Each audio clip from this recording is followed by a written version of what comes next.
नमस्कार श्रद्धालुओं, स्वागत है आपका हमारे channel lion the spiritual secret में। मैं साध्वी करुणा आज इस वीडियो में आपको बताने वाली हूँ मंत्र सिद्ध करने से पहले किन बातों का ध्यान रखना चाहिए इसके बारे में। श्रद्धालुओं, वीडियो शुरू करने से पहले मेरा आप सभी से निवेदन है कि हमारे चैनल को सब्सक्राइब करें, वीडियो को लाइक करें और साथ ही वीडियो को ज़्यादा से ज़्यादा लोगों के साथ शेयर करें। तो श्रद्धालुओं, आइए वीडियो शुरू करते हैं। श्रद्धालुओं, क्या आप कोई साधना कर रहे हैं और आप सिद्धि प्राप्त करना चाहते हैं तो इन बातों का ध्यान रखें जो मैं आपको यहाँ बताने वाली हूँ। जब हम कोई साधना करते हैं, चाहे वह किसी भी देवी देवता की साधना हो, तो उसमें कुछ चीज़ें हमें ध्यान रखना होती हैं। अगर हम उन चीज़ों का ध्यान नहीं रखते तो कई प्रकार की परेशानियों का हमें सामना करना पड़ता है। यहाँ आज मैं आपको एक ऐसी चीज़ बताने वाली हूँ जिससे कि आप उसे ध्यान में रखेंगे तो गारंटी के साथ आपकी जो सिद्धि है, आपकी जो साधना है वह पूर्ण होगी और आपको सिद्धि प्राप्त होगी ही होगी। तो चलिए जानते हैं ऐसी क्या चीज़ है जो हमें करना चाहिए, जिसका पालन हमें करना चाहिए, जिससे कि साधना की शक्ति प्राप्त हो जाए। पहली बात तो कि आप के ऊपर आपके गुरु की कृपा होना चाहिए, आपके ऊपर आपके गुरु का आशीर्वाद होना चाहिए। तो अगर आप कोई साधना कर रहे हैं या कोई सिद्धि उठा रहे हैं और आपके कोई गुरु नहीं है तो सबसे पहले आप गुरुमुख हों। जब आप गुरुमुख होंगे तब आपको पूर्ण रूप से साधना का फल मिलेगा, आपकी साधना पूर्ण रूप से सिद्ध होगी। तो इस बात का विशेष तौर पर ध्यान रखें। अगली बात है कि जब हम गुरुमुख नहीं होते तो जो कोई भी साधना होती है जो हम कर रहे होते हैं वो सफल नहीं हो पाती। फिर आप कोई भी सिद्धि क्यों ना करें वह सफल नहीं होगी। फिर आप बहुत अच्छी से अच्छी साधना क्यों ना करें वो सफल नहीं होगी। आपके ऊपर गुरु का हाथ होना बहुत ज़रूरी है। दूसरी बात यह है कि आपके ऊपर पितरों का आशीर्वाद होना चाहिए।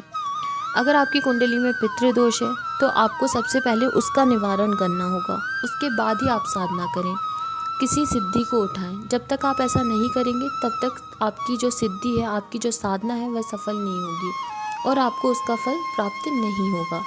पितरों को घर का प्रथम देवता माना जाता है। जब तक कि आपके पितृ प्रसन्न नहीं होंगे तब तक आप कोई भी साधना कर लें, वह साधना आपको फलित नहीं होगी, वह साधना आपकी सिद्ध नहीं होगी। तो सबसे पहले अपने पितृदोष की शांति करवाइए, अपने पितरों को मनाइए, फिर आप किसी साधना को उठाइए। अब बात आती है कि कुल देवी देवता की। जिस प्रकार से पितृ हमारे घर के प्रथम देवी देवता होते हैं, उसी प्रकार से कुल देवी कुल देवता हमारे घर के, हमारे कुल के रक्षक होते हैं, जो कि हमारे घर में किसी भी नकारात्मक शक्ति को प्रवेश नहीं करने देते। तो आपको अपने कुल देवी कुल देवता को मनाना बहुत ज़रूरी है, उनसे आज्ञा लेना बहुत ज़रूरी है, उनकी पूजा पाठ करना बहुत ज़रूरी है। अगर आप कोई साधना कर रहे हैं और अगर आप अपने कुल देवी कुल देवता को नहीं मनाते, उनकी पूजा नहीं करते, उनको भोग प्रसाद नहीं देते, तो आप कितनी भी बड़ी साधना क्यों ना कर लें, कितनी भी अच्छी साधना क्यों ना कर लें, आपको उसका फल प्राप्त नहीं होगा। क्योंकि जब आप कुल देवी कुल देवता को ही आप दुष्ट कर रहे हैं, उनकी आप पूजा नहीं कर रहे हैं, तो वो किसी अन्य देवता को क्यों आपको मनाने देंगे, क्यों किसी अन्य देवता की जो सिद्धि है वो आपको लेने देंगे। तो किसी भी साधना को करने से पहले आप अपने कुल देवी कुल देवता को जरूर मनाएं, तभी आपकी साधना स्वीकार होगी। तो इन बातों का आप ध्यान रखिए। जब आप इन बातों का ध्यान रखेंगे और इन सभी को आप मना लेंगे, जैसे आपने गुरु का सम्मान किया, आपने अपने गुरु की सेवा की, आप अपने कुल देवी देवता की सेवा कर रहे हैं, आप अपने पितृ की सेवा कर रहे हैं, जब आप ऐसा करेंगे तब जाकर आपको सिद्धि प्राप्त होगी। तो अगर आप साधना कर रहे हैं या पूजा कर रहे हैं लेकिन आप अपने कुल देवी देवता को नहीं मना रहे हैं, तो अपने पितरों को नहीं मना रहे हैं, अपने गुरु को नहीं मान रहे हैं, तो आपकी साधना का फल आपको नहीं प्राप्त होगा। अब सबसे पहले इन बातों का आप ध्यान रखें, उसके बाद अपनी साधना प्रारंभ करें। इससे आपको पूर्ण रूप से सिद्धि का फल मिलेगा। इसके साथ ही जिस भी साधना को आप कर रहे हैं, जिस भी सिद्धि को आप कर रहे हैं, उससे जुड़ी हुई जानकारी आपके पास होना चाहिए।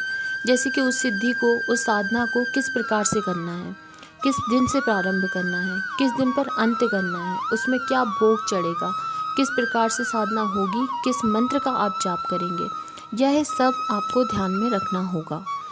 अगर आप ऐसा करेंगे तो गारंटी के साथ में आपकी साधना में सिद्धि पाने, आपकी जो साधना है वह सिद्ध होगी, आपको सिद्धि पाने में सफलता मिलेगी। तो मुझे आशा है कि यह जानकारी आपको पसंद आई होगी। अगर आप हमारे चैनल पर नए हैं और अभी तक आपने हमारे चैनल को सब्सक्राइब नहीं किया है तो हमारे चैनल को सब्सक्राइब करें, बेल बटन को दबाएं जिससे नए वीडियो का नोटिफिकेशन आपको मिल सके। साथ ही वीडियो को अपने मित्रों के साथ शेयर करें, वीडियो को लाइक करें, वीडियो पर कमेंट करें। धन्यवाद।